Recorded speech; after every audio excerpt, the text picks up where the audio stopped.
পড়াশোনার জন্য সারা পৃথিবীতে যতগুলো সিস্টেম আসছে তার মধ্যে যদি আমি বলি নাম্বার 1 সিস্টেম, সেটা হচ্ছে হাফেজি পড়ার সিস্টেম। কিভাবে সেটা বলি, যে কোনো শিক্ষার্থী যে কোনো সময় সেরা স্টুডেন্ট হইতে পারে। জাস্ট একটা ফর্মুলা লাগবে, একটা ফর্মুলা। সেই ফর্মুলাটা কি? ধরা যাক সে আজকে থেকে পড়া শুরু করছে, আজকে থেকে সে পড়ছে। এখন যা পড়বে জাস্ট 1 ঘন্টা পরে কিন্তু 56% জিনিস সে ভুলে যাবে, একদিন পরে 70% ভুলে যাবে, এক সপ্তাহ পরে 80% ভুলে যাবে। তার মানে আমরা যা কিছু পড়ি, যা কিছু শুনি, 80% জিনিস 7 দিন পরে নাই।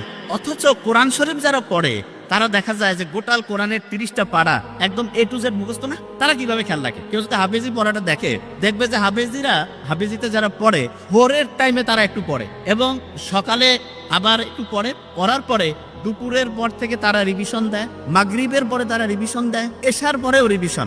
সারাদিনে যে টাইমটা তারা পড়ে ক্যালকুলেশন করলে দেখা যাবে 70% থেকে 80% টাইম তারা রিভিশন দেয়, 70 থেকে 80% টাইম তারা শুরু রিভিশন দেয়। এবং ইন্টারন্যাশনালি বলতেছে যে একটা স্টুডেন্ট অসাধারণ হবে যদি সে দৈনিক যে পরিমাণ টাইম পড়ে তার 70% টাইম সে যদি রেগুলার রিভিশন দেয় তাহলে সে অসাধারণ স্টুডেন্ট হবে। এবং একটা স্টুডেন্ট যখন হচ্ছে যে হাফেজি পড়ে তখন তার ব্রেইনের মধ্যে কিন্তু একটা আলফা ওয়েভ তৈরি হয়, আলফা ওয়েভ। এবং এই ওয়েভটা এমন, একটা পৃষ্ঠা পড়তে লাগতেছে ধরলাম যে 10 মিনিট।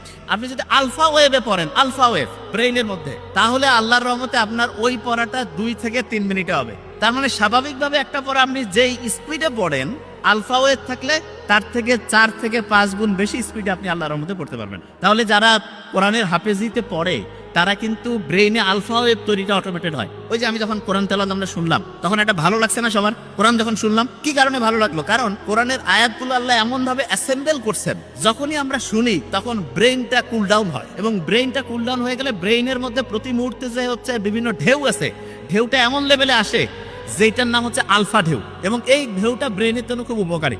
দেখেন সায়েন্স